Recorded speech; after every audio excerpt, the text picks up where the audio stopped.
Very good morning and welcome to LTX classes. Welcome to the Hindu editorial analysis. So students, మన UPSC Big 5 program GS plus Big 5 program is our flagship UPSC course.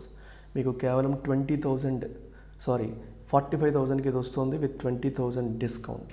15th November లోపు join అయ్యే వాళ్ళకి మాత్రమే ఈ offer అందుబాటులో ఉంది. ఇక్కడ కనిపిస్తున్న అన్నీ కూడా మీకు ఈ కోర్సులో భాగంగా మీకు యాక్సెస్ వచ్చేస్తుంది. కోర్స్ లైఫ్ టైం వ్యాలిడిటీతో వస్తుంది, యూజ్ చేసుకోండి. అలాగే బ్యాంక్ ఆస్పిరెంట్స్ కోసం గుడ్ న్యూస్, మనం bank infinity live batch December 1 నుంచి స్టార్ట్ చేస్తున్నాము. ఇనాగరల్ ఆఫర్గా 24,000 కోర్సు మీకు 15,000కి ఇవ్వడం జరుగుతుంది.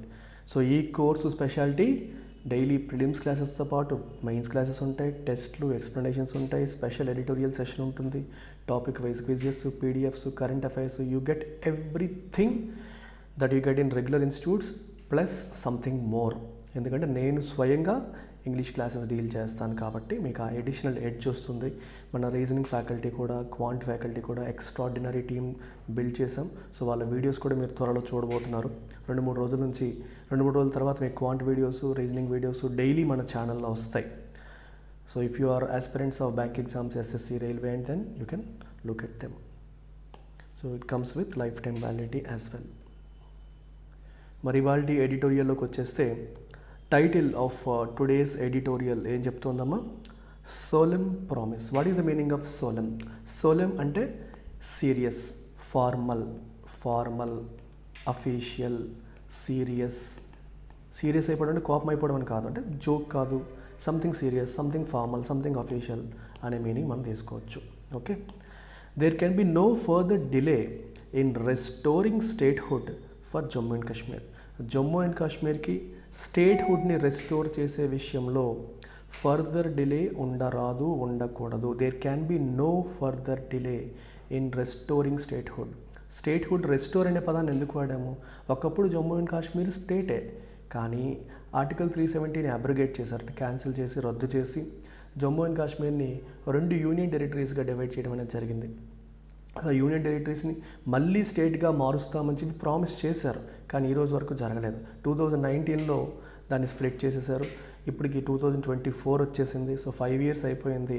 ఇప్పటికైనా సరే స్టేట్హుడ్ రెస్టోర్ చేయాలనే డిమాండ్ నడుస్తుంది. సో రీసెంట్గా ఎలక్షన్స్ కూడా జరిగాయి. ఎలక్షన్స్లో మనకి లెజిస్లేచర్ కూడా బిల్డ్ అయిపోయింది. సో లెజిస్లేచర్ కూడా ఫామ్ అయిపోయింది కాబట్టి స్టేట్హుడ్ ఇంకా రెస్టోర్ చేయాలి. రెస్టోర్ ఏంటి? To bring back to earlier stage, అంటే ఇంతకుముందు ఎలా అయితే రాష్ట్రంగా ఉండేదో అలాగే మళ్ళీ రావాలి అనే డిమాండ్ అనేది ఇప్పుడు మళ్ళీ వస్తుంది. ఆ విషయంలో అసలు డిలే ఉండకూడదు. There can be no further delay. Further ఎటువంటి డిలే అంటే ఇంకా లేట్ అవ్వడం అనేది ఉండకూడదు అని చెప్పేసి ఆథర్ ఈ ఆర్టికల్ రాసిన ఆయన హిందూ వాళ్ళు అంటున్నారు.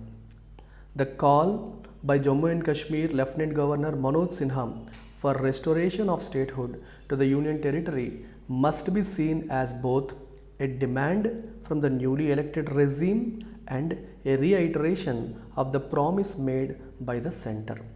So Jammu and Kashmir Lieutenant Governor Manoj Sinha పిలుపునిచ్చారు లేదా ఏమడిగారు? For restoration of statehood. Jammu and కాశ్మీర్కి మళ్ళీ పూర్వస్థితిని తీసుకురావాలి, రెస్టోర్ చేయాలి. ఇంతకుముందు రాష్ట్రంగా ఉండేది మళ్ళీ రాష్ట్రానికి ఉండే అధికారాలన్నీ కల్పించాలి, రాష్ట్రంగా మార్చాలి అని చెప్పి ఆయన అడగడం జరిగింది.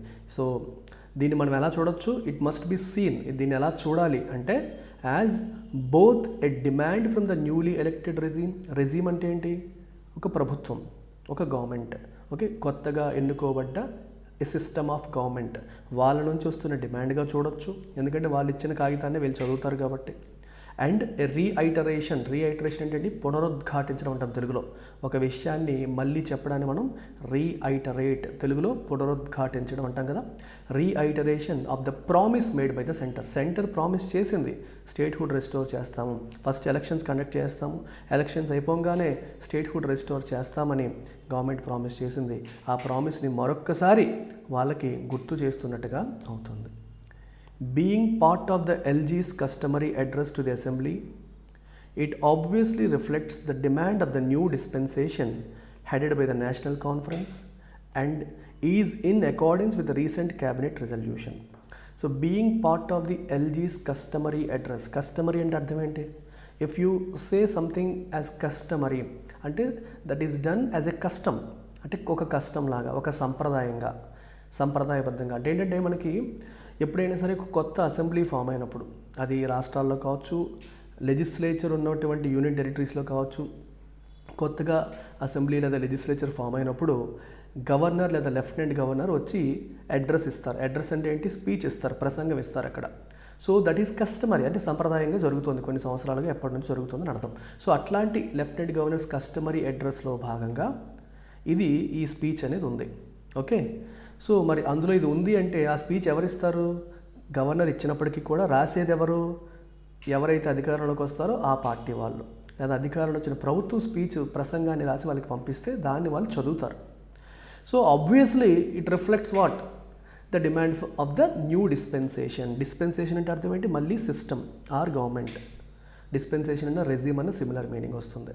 నేషనల్ కాన్ఫరెన్స్ ఆధ్వర్యంలో ఏర్పడ్డ కొత్త ప్రభుత్వం యొక్క డిమాండ్ని, వాళ్ళు ఏదైతే కోరుకుంటున్నారో ఆ డిమాండ్ని అది రిఫ్లెక్ట్ చేస్తుంది. And is in accordance with a recent cabinet resolution. రీసెంట్గా క్యాబినెట్ తీర్మానం కూడా చేశారు, దాంతో ఈజ్ ఇన్ అకార్డెన్స్ విత్ అంటే అర్థం ఏంటి? దాంతో ఇది సింక్ అవుతుంది, దానికి తగ్గట్టుగా దాని ఆధారంగానే ఉంది, ఓకే అని చెప్తున్నారు. అట్ ద సేమ్ టైం, అదే సమయంలో the LG also represents the president. The LG also represents the president. LG అంటే ఎవరమ్మా ఇక్కడ? Lieutenant governor. He also represents the president also, ఎందుకంటే ప్రెసిడెంట్ అపాయింట్ చేస్తారు కదా మరి ఆయన. Who administers all union territories. Okay, అన్ని యూనియన్ టెరిటరీస్కి అల్టిమేట్ హెడ్ ఎవరంటే ప్రెసిడెంట్ అని మనం చెప్పొచ్చు. అతన్ని కూడా ఇతను రిప్రజెంట్ చేస్తారని చెప్పాలి. So one cannot forget that union government had given a solemn promise to the supreme court that J&K, which was downgraded and divided into 2 union territories in August 2019, will get back its statehood. ఇక్కడ మనకి గుర్తుపెట్టుకోవాల్సింది ఏంటంటే, మనకి one cannot forget, మనం మర్చిపోకూడదు ఏంటి అంటే, the union government had given a solemn promise. Had given అన్నారు. హ్యాడ్ గివెన్ ఏంటిది? Past perfect. టెన్సెస్ తీసుకుంటే మీరు పాస్ట్ పర్ఫెక్ట్ కిందకు వస్తుంది.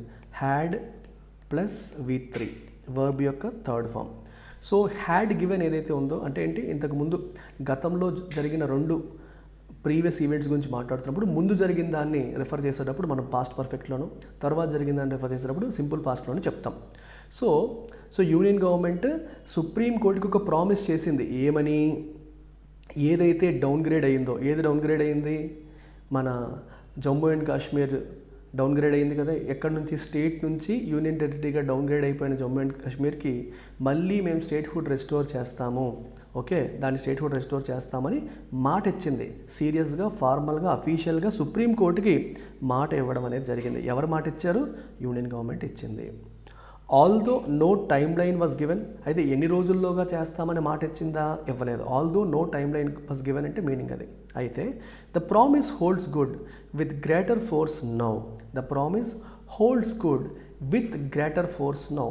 ఆ ప్రామిస్ అలాగే ఉంటుంది, ఎందుకంటే ఇచ్చిన మాట పొల్లుపోదు, అది ఖచ్చితంగా నిలబడుతుంది. With greater force now. ఎందుకు? As assembly elections have been held. అది ఏం చెప్పారు? ఎలక్షన్స్ అయ్యాక మేము రెస్టోర్ చేస్తామని చెప్పారు. మరి ఎలక్షన్స్ అయిపోయి చాలా రోజులు అయిపోయింది. సో మరి అయినా మాట నిలబెట్టుకోవట్లేదు కదా. సో ఆ ప్రామిస్ అనేది ఇప్పుడు నిలబెట్టుకోవాల్సిన టైం ఉంది, టైం వచ్చేసింది అని అర్థం మనం అక్కడ తీసుకోవచ్చు. రైట్, ఇది ఎంతకంటే hold good with greater force అని చెప్పంటున్నారు. అంటే రిమైన్ ట్రూ ఆర్ వ్యాలిడ్ అని అర్థం. ప్రామిస్ అండ్ హోల్డ్ గుడ్ అంటే మీనింగ్ ఏంటమ్మా? It remains valid even now with greater force. ఎందుకు? బికాజ్ ఎలక్షన్స్ కూడా అయిపోయాయి కాబట్టి. And a representative government installed. ఒక రిప్రజెంటేటివ్ గవర్నమెంట్ కూడా ఏర్పాటైపోయింది కాబట్టి. The assurance had been given during the course of the hearing on the validity of the presidential notifications abrogating the state special status under Article 370 and the adoption of Jammu and Kashmir Reorganization Act by Parliament. So ఈ assurance ఏంటి? అభయాన్ని ఇవ్వడం. Yes, మీరు worry అవ్వకండి, మేము ఇచ్చేస్తాము అని ఒక మాట ఇవ్వడం, అష్యూర్ చేయడం. ఎప్పుడు జరిగింది? During the course of the hearing on the validity of the presidential notifications abrogating the state's special status under article 370. Article 370 ప్రకారం జమ్మూ అండ్ కాశ్మీర్కి స్పెషల్ స్టేటస్ ఉండింది. సో దాన్ని అబ్రోగేట్ చేయడం. అబ్రోగేట్ అంటే రద్దు చేయడం. రద్దు చేస్తూ ప్రెసిడెన్షియల్ నోటిఫికేషన్స్ వచ్చాయి. అసలు అవి వ్యాలిడా కాదా అనే విషయం సుప్రీంకోర్టులో హీరింగ్కి వచ్చినప్పుడు ఆ ప్రాసెస్లో భాగంగా ఈ మాటలు అనేవి, ఈ అష్యూరెన్స్ అనేది ఎవరిచ్చారు? యూనియన్ గవర్నమెంట్ ఇచ్చింది. ఎవరికి ఇచ్చింది? సుప్రీంకోర్టుకి ఇచ్చింది. ఓకే. అండ్ ది అడాప్షన్ అంటే ఇంప్లిమెంటేషన్. ఓకే. అడాప్ట్ అంటే అర్థం ఏంటి? ఫాలో, అడ్హియర్, ఇంప్లిమెంట్ అనే మీనింగ్ వస్తుంది. అలాగే మీకు ఏపీటీ అడాప్ట్ అనేది ఇంకొక పదం ఉంటుంది. ఇది ADOPT అనే పదం. నిన్న మనం ఎడిటోరియల్లో మనం ఈ పదాన్ని చూసాం. క్లైమేట్ చేంజ్కి సంబంధించి మాట్లాడినప్పుడు మిటిగేషన్ అండ్ అడాప్టేషన్ అనే పదాలు చూసాం. మిటిగేషన్ అండ్ అడాప్టేషన్ అంటే అర్థం ఏంటి? మారిన పరిస్థితులు తగ్గట్టుగా మనల్ని మనం మార్చుకోగలగడం. ఇప్పుడు ఎగ్జామ్లో ప్యాటర్న్స్ ఎప్పటికప్పుడు చేంజ్ చేస్తారు. A student must be able to adapt his preparation to the changing pattern of the exam. మారుతున్న ఎగ్జామ్ ప్యాటర్న్కి తగ్గట్టుగా తన ప్రిపరేషన్ని స్టూడెంట్ ఎప్పటికప్పుడు అడాప్ట్ చేసుకోగలగాలి. అర్థమైందా? అది ADAPT అడాప్ట్ అంటే మీనింగ్. మరి అడాప్ట్ అంటే అర్థం ఏంటి? ADOPT అంటే దత్తత తీసుకోవడం అనేది ఒక మీనింగ్ ఉంది. మేము పలానా వాళ్ళని దత్తత తీసుకున్నామని. ఇంకో మీనింగ్ వచ్చేసి అడాప్ట్ అంటే ఇంప్లిమెంట్, వీఆర్ అడాప్టింగ్ దిస్. లేదా అడాప్ట్ అంటే follow, we are following this policy. Okay. అలాంటప్పుడు కూడా వీఆర్ అడాప్టింగ్ దిస్ పాలసీ అంటారు. లేదా ఇంప్లిమెంట్ చేసేటప్పుడు కావచ్చు, ఫాలో చేసేటప్పుడు కావచ్చు, ఈ ADOPT అనే పదాన్ని వాడతారు. దత్తత అనే దానికి కూడా వాడతారు. It was on the basis of this assurance that the Constitution bench decided that it would not decide the question whether the state's reorganization into 2 UTs was permissible under the Constitution. So ఈ assurance ఇచ్చింది కాబట్టి constitution bench ఏం చెప్పిందంటే, మేము దానిపై ఎటువంటి తీర్పు ఇవ్వము, అసలు స్టేట్ రీఆర్గనైజేషన్ని యూటీస్ కింద ఇలా చేంజ్ చేయడం అనేది కాన్స్టిట్యూషన్ ప్రకారం చెల్లుతుందా చెల్లదా అనే విషయంలో మేము డెసిషన్ తీసుకోము. ఎందుకంటే ఎలాగో వాళ్ళు అష్యూరెన్స్ ఇస్తున్నారు కాబట్టి. అంటే దాన్ని అది జరిగి చాలా రోజులు అయిపోయింది, ఇప్పుడు దాన్ని మళ్ళీ క్యాన్సిల్ చేసి ఇవన్నీ ఎందుకు? ఇప్పుడు పాయింట్ ఏంటంటే, ఒక స్టేట్ని యూటీస్గా మార్చారు. ఇప్పుడు ఆ స్టేట్స్ని యూటీస్గా మార్చే ప్రెసిడెన్షియల్ నోటిఫికేషన్ని సుప్రీంకోర్టు రద్దు చేసింది అనుకోండి, మళ్ళీ స్టేట్స్ అవుతాయి. అసలు అంత చేయాల్సిన అవసరం ఏముంది? ఎందుకంటే గవర్నమెంటే చెప్పేసింది, బాబు ఎలక్షన్స్ పెట్టాక మళ్ళీ మేము యూటీని స్టేట్గా మార్చేస్తాము అని. మరి గవర్నమెంటే ప్రామిస్ చేసింది కాబట్టి సుప్రీంకోర్టు మరి ఎక్కువగా ఇన్వాల్వ్ అవ్వలేదు. మేము ఇంక డెసిషన్ దానిపైన డీప్గా వెళ్ళము, ఎందుకంటే ఎలాగో మీరు మారుస్తారు కాబట్టి అనేది ఇక్కడ పాయింట్.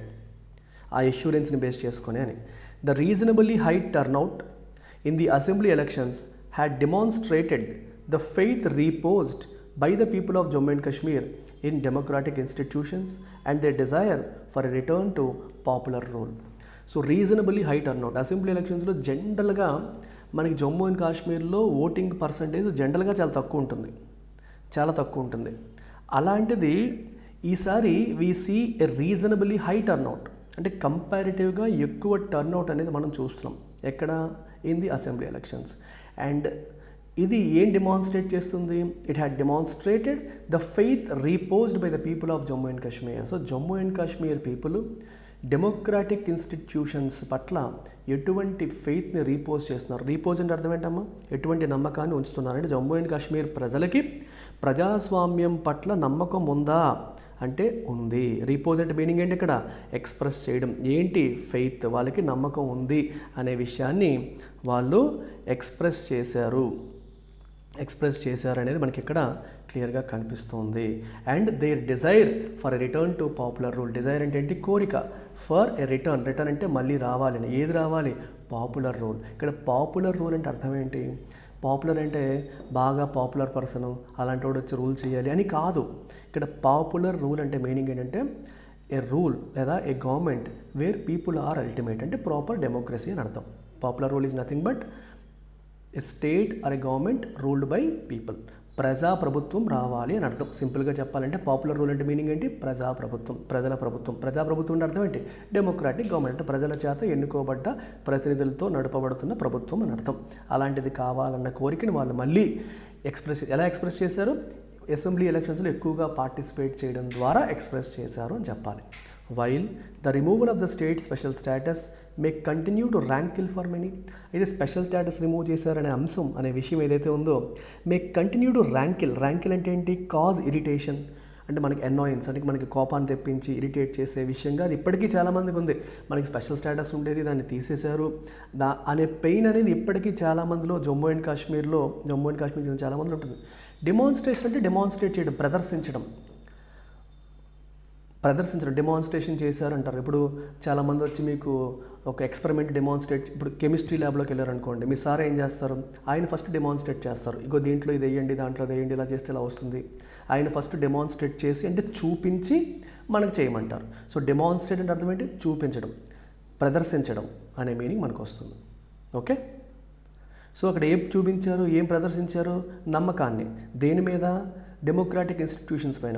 సో జమ్మూ కాశ్మీర్ ప్రజలకి డెమోక్రాటిక్ ఇన్స్టిట్యూషన్స్ పైన నమ్మకం ఉంది అనే విషయాన్ని వాళ్ళు ఏ రకంగా చూపించారు బయటికి, వయా అసెంబ్లీ ఎలక్షన్స్లో ఎక్కువగా పార్టిసిపేట్ చేయడం ద్వారా, అసెంబ్లీ ఎలక్షన్స్లో ఎక్కువగా పార్టిసిపేట్ చేయడం ద్వారా చూపించారు అని అర్థం. అర్థమైందా? అయితే స్పెషల్ స్టేటస్ని రిమూవ్ చేసేసారని అనే విషయం ఇప్పటికీ చాలామంది ఇరిటేట్ చేస్తుంది. ర్యాంకిల్ అంటే అర్థం ఏంటి, ఇరిటేట్ చేయడం, అంటే కొంచెం కోపాన్ని తెప్పించడం అనే మీనింగ్ వస్తుంది. అయితే few would disagree that the restoration of statehood is a matter of priority for the people. అయితే ఈ టైంలో మా స్పెషల్ స్టేటస్ రిస్టోర్ చేస్తారా లేదా అనే దానికంటే కూడా మోస్ట్ ఇంపార్టెంట్ ప్రయారిటీ ఏరియా ఏంటి అంటే స్టేట్హుడ్ని రెస్టోర్ చేయాలి. అయితే ఇక్కడ ఒక ఇంట్రెస్టింగ్ గ్రామటికల్ ఎక్స్ప్రెషన్ చూడండి, ఫ్యూ అని రాశారు. ఇక్కడ చాలా ఇంట్రెస్టింగ్ పాయింట్ ఇది. ఎప్పుడైనా సరే మీరు ఇలా ప్యాసేజ్ చదివేటప్పుడు few, a few, the few, ఈ మూడింటికి డిఫరెన్స్ చెప్తాను, జాగ్రత్తగా వినండి. ఇందులో if you see this expression, a few అంటే అర్థం ఏంటి, కొన్ని, తెలుగులో కొన్ని అని అర్థం, కొన్ని. ఫ్యూ అంటే ఏంటి, నాట్ మెనీ అని. ఫ్యూ అంటే మీనింగ్ ఏంటి, not many or not enough లేదా నన్ అని ఇలా తీసుకోవచ్చు. అంటే ఈ ఫ్యూ అనే పదానికి ముందు ఎటువంటి ఆర్టికల్ లేకపోతే, అంటే ఆర్టికల్ ఏమీ లేకుండా, ఏ కానీ దా కానీ ఏ ఆర్టికల్ లేకుండా ఫ్యూ అనే పదాన్ని వాడితే మీనింగ్ ఏంటి, నన్ అని, నో వన్ అని, నాట్ ఎనఫ్ అని, నాట్ మెనీ అని మీనింగ్ వస్తుంది. అంటే అంత ఎక్కువ కాదు, తక్కువ మంది, అనుకున్న దానికంటే తక్కువ అని అలా. ఫ్యూ వుడ్ డిసగ్రీ అంటే అర్థం ఏంటి, నో వన్ వుడ్ డిసగ్రీ, అంటే ఎవరు కూడా డిసగ్రీ చెయ్యరు, అంటే అందరూ ఒప్పుకుంటారు. ఏమని ఒప్పుకుంటారు, that the restoration of statehood is a matter of priority. ఇప్పుడు అక్కడ ప్రజలకి స్టేట్హుడ్ని రెస్టోర్ చేయడం, అంటే మళ్ళీ రాష్ట్రం అనే హోదాని కల్పించడం అనేది మోస్ట్ ఇంపార్టెంట్ ప్రయారిటీ ఏరియా అనే విషయంలో కన్ఫ్యూజన్ ఏమీ లేదు. అదే ప్రయారిటీ ఏరియా అని చెప్పి అందరూ ఒప్పుకుంటారు అని చెప్పడం, అంటే ఎవ్రీవన్ విల్ అగ్రీ అని చెప్పడానికి ఏం చెప్పారు, ఫ్యూ వుడ్ డిసగ్రీ, అంటే not many will disagree. Okay, not many will disagree, none అనే మీనింగ్ మీరు తీసుకోవచ్చు.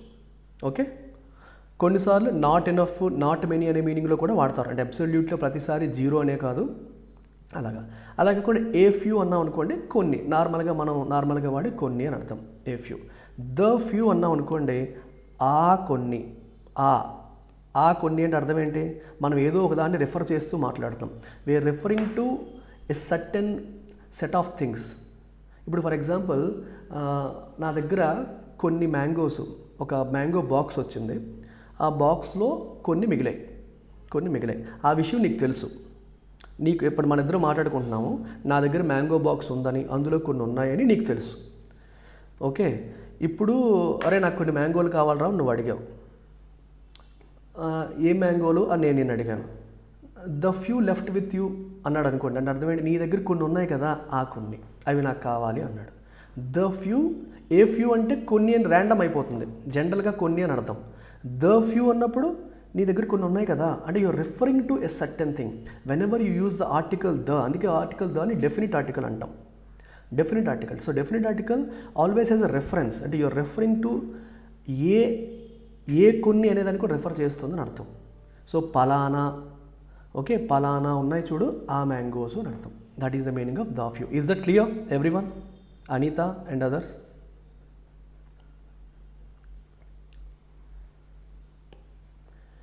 The election of a new regime has strengthened democratic processes.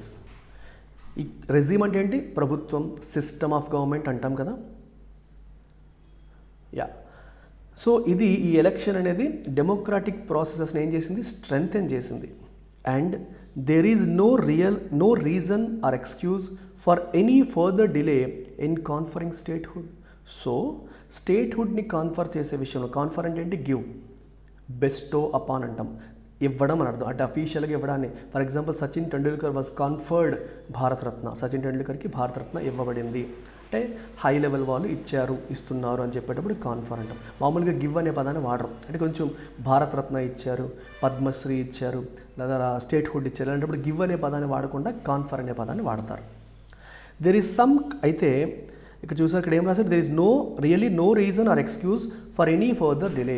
So స్టేట్హుడ్ని కాన్ఫర్ చేసే విషయంలో there should be no reason or delay. ఏ కారణాలు ఉండకూడదు, ఏ ఎక్స్క్యూజ్ కూడా ఉండకూడదు. అంటే ఎటువంటి జస్టిఫికేషన్లు, ఎక్స్క్యూజ్ అంటే అర్థం ఏంటి, ఏదో ఒక పని చేయకపోవడానికి మనం ఇచ్చే సమర్థించుకుంటే చెప్పేదాన్ని మనం ఎక్స్క్యూజ్ అంటాం. ఎక్స్క్యూజ్లు ఇవ్వద్దురా అంటాం. రోజు స్కూల్కి లేట్ వస్తున్నాడు ఏదో చెప్తాడు, don't give me in excuses అంటాం, అలా అనమాట. So there is some cause for concern అంటే అర్థం ఏంటి, ఆందోళన చెందాల్సిన అంశం కొంచెం ఉంది, కొంత ఆందోళన చెందాల్సిన అంశం అనేది ఉంది అంటాం కదా. Cause for concern over the security situation విషయంలో కొంచెం ఆందోళన చెందాల్సిన విషయం అయితే ఉంది. యాజ్ ఎవిడెన్స్డ్ బై, ఎవిడెన్స్ అంటే అర్థం ఏంటమ్మా, సాక్ష్యం అంటాం కదా. ఎవిడెన్స్ అంటే ఏంటి, సాక్ష్యం. యాజ్ ఎవిడెన్స్డ్ బై ఏంటంటే సాక్షీభూతం అయ్యింది అంటే మనకి కనిపించింది, డెమాన్స్ట్రేటెడ్ బై మనకి ఏదైతే ఎలా, by expert in militant attacks. Militant attacks ఈ మధ్యన పెరిగాయి. స్పర్ట్ అంటే పెరగడం, స్పర్ట్ అంటే అర్థం ఏంటమ్మా, రైజ్, పెరిగిపోవడం. మిలిటెంట్ అటాక్స్ ఈ మధ్యన పెరిగాయి. So that is an evidence for what, concern of అంటే సెక్యూరిటీ సిచ్యువేషన్ విషయంలో కొంచెం ఆందోళన ఉంది. ఎలా చెప్తున్నారు, as evidenced by spurt in militant attacks. రీసెంట్గా మిలిటెంట్ అటాక్స్ అనేవి పెరిగాయి కాబట్టి కొంచెం మనకి సెక్యూరిటీ సిచ్యువేషన్ విషయంలో ఆందోళన ఉందనే విషయం తెలుస్తుంది. Both civilians and soldiers have been killed. Soldiers మాత్రమే కాదు, సివిలియన్స్ కూడా చనిపోబడ్డారు. హ్యావ్ బీన్ కిల్డ్ అంటే ఏంటి, passive voice, be form plus V3. And many of the victims were non local workers in the valley. చాలామంది విక్టిమ్స్ అంటే క్షతగాత్రులు, దీనివల్ల దెబ్బతిన్న వాళ్ళు, సఫర్ అయిన వాళ్ళు ఎవరు, non local workers in the valley, ఎక్కడి నుంచో వచ్చి పని చేసుకున్న వాళ్ళు చనిపోయారు. The most likely explanation for the escalation అంటే అర్థం ఏంటి, worsening of a situation. Escalation అంటే ఒక సిచ్యువేషన్ ఇంకా నెక్స్ట్ లెవెల్కి వెళ్ళడం, జనరల్గా బ్యాడ్ సిచ్యువేషన్స్కి వాడతారు. The conflict was escalated, war escalate అయింది, గొడవ పెద్దదైంది అనేటప్పుడు ఎస్కలేషన్ అనే పదాన్ని వాడతాం. Is that militant groups want to create a sense of fear among non local workers and provoke a backlash from the security forces. So militant groups యొక్క objective ఏంటమ్మా, to create a sense of fear. Non local వర్కర్స్లో ఒక sense of fear create చేయడం, వాళ్ళలో ఒక భయం, ఆందోళన అనే వాటిని క్రియేట్ చేయాలనేది వాళ్ళ యొక్క ఉద్దేశం అని తెలుస్తుంది. అండ్ ప్రొవోక్ అంటే ఏంటి, రెచ్చగొట్టడం, క్రియేట్ చేయడం. ఏ బ్యాక్లాష్ అంటే యాంగ్రీ రియాక్షన్. సో అక్కడ ఇలాంటివి తీసుకొచ్చి సెక్యూరిటీ ఫోర్సెస్ నుంచి యాంగ్రీ రియాక్షన్ని ప్రొవోక్ చేయడం. అంటే ఇప్పుడు ఏమవుతుందంటే మిలిటెంట్ అటాక్ జరిగితే సెక్యూరిటీ వాళ్ళు ఒక్కసారిగా ఫైర్ అయిపోయి ఇదైపోయి అక్కడున్న లోకల్స్ని కూడా బాగా రెస్ట్రిక్ట్ చేస్తారనుకోండి, మళ్ళీ లోకల్స్ అందరూ కూడా ప్రభుత్వానికి రివర్స్ అయిపోతారు, ప్రభుత్వానికి ఫుల్ రివర్స్ అయిపోతారు. సో ప్రభుత్వానికి వాళ్ళు ఫుల్ రివర్స్ అయిపోవాలంటే సెక్యూరిటీ ఫోర్సెస్ బాగా స్ట్రిక్ట్ అయిపోవాలి, లోకల్స్ని హరాస్ చేసేయాలి. లేదా మాకు ఎవరు చేశాడో చెప్పు, మీరు చెప్పని లోకల్స్ తీసుకొని జైల్లో పెట్టాలి. అది చేయాలంటే వాళ్ళని రెచ్చగొట్టాలంటే ఎలాంటి ఇన్సిడెంట్స్ చేయాలి. సో ఎలాంటి ఇన్సిడెంట్స్ చేయడం ద్వారా లోకల్స్ని రెచ్చగొట్టి బ్యాక్లాష్ వచ్చేలా చేసి, ఓకే, బ్యాక్లాష్ అంటే ఏంటి, యాంగ్రీ రియాక్షన్, అది వచ్చేలా చేయడం అనేది వాళ్ళ ఉద్దేశంలాగా కనిపిస్తుంది.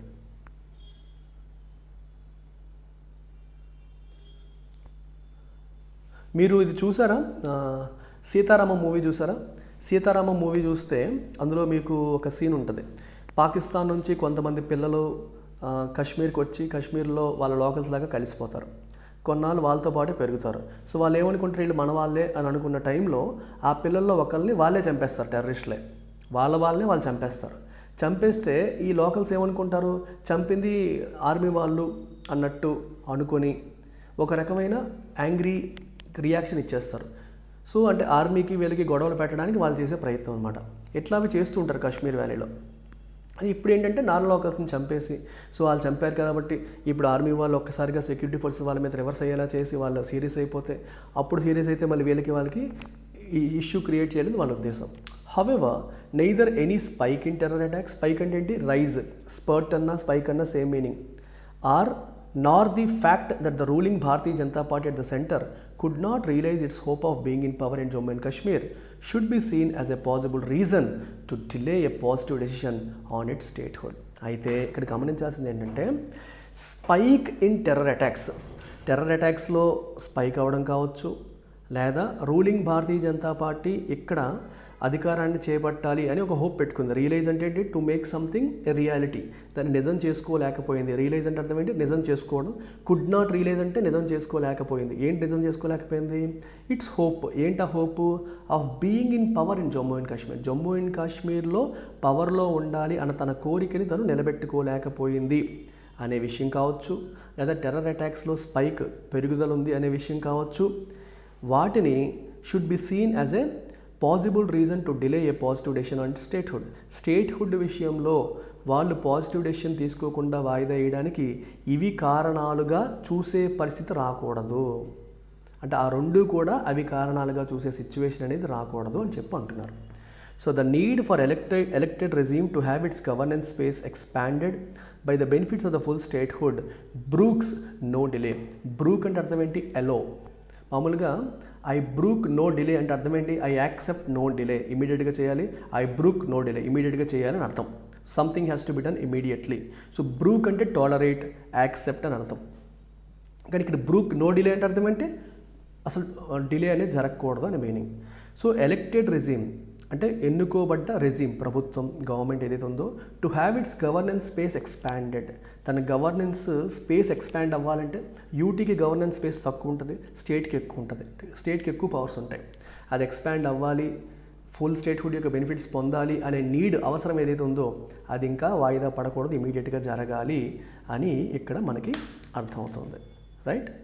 సో యూపీఎస్సీ ఆస్పిరెంట్స్తో పాటు bank, SSC, railway, APPSC, TGPSC అందరికీ కూడా, అన్ని ఎగ్జామ్స్ ప్రిపేర్ అవుతున్న వాళ్ళకి కూడా మెంటర్షిప్ కావాలనుకుంటే, మీ ఎగ్జామ్కి తగ్గట్టు మీరు ప్రిపరేషన్కి గైడెన్స్ కావాలి, ఏ స్టెప్లో ఏం చేయాలని తెలుసుకోవాలనుకుంటే మీరు నా మెంటర్షిప్ ప్రోగ్రాంలో జాయిన్ అవ్వచ్చు. ఇది యూపీఎస్సీతో పాటు అదర్ ఎగ్జామ్స్కి కూడా అప్లై అవుతుంది. మీరు దేనికన్నా యూజ్ చేసుకోవచ్చు. సో 10,000 రూపీస్ ఫీజుతో మీకు మీ జాబ్ మీరు క్రాక్ చేసేంత వరకు కూడా ఈ వ్యాలిడిటీ అనేది ఉంటుంది. సో నౌ ఇప్పుడు మనం ఎడిటోరియల్ ఫినిష్ చేసాం. సో ఈ editorial vocabulary plus RC reading comprehension next live అంటే ఇప్పుడే ఒక్క 15 నిమిషాల్లో 9 PM మనం ఈ లైవ్ స్టార్ట్ చేస్తాం. ఈ లైవ్లో సెపరేట్గా డీల్ చేస్తాం. ఇదే సెషన్లో కంటిన్యూ చేయకుండా I'm covering it separately. So ఇది విన్న తర్వాతే దానికి రావాలి. ఇది మీరు అందరూ వినేశారు కాబట్టి, లైవ్ చూస్తున్న వాళ్ళందరూ వినేశారు కాబట్టి attend this session also 9 AM 9 గంటలకు ఒక పావు గంట వెయిట్ చేస్తే ఇది వచ్చేస్తుంది. దీంట్లో మీరు మనం డీప్గా డిస్కస్ చేద్దాం. ఎందుకంటే ఈ ఆర్టికల్ డిస్కషన్ నేను యూపీఎస్సీ పాయింట్ ఆఫ్ వ్యూలో జనరల్గా చెప్పాను, అక్కడ pure bank exam point of వ్యూలో మనం డీల్ చేస్తాం. Okay, so that's it. Take care, bye.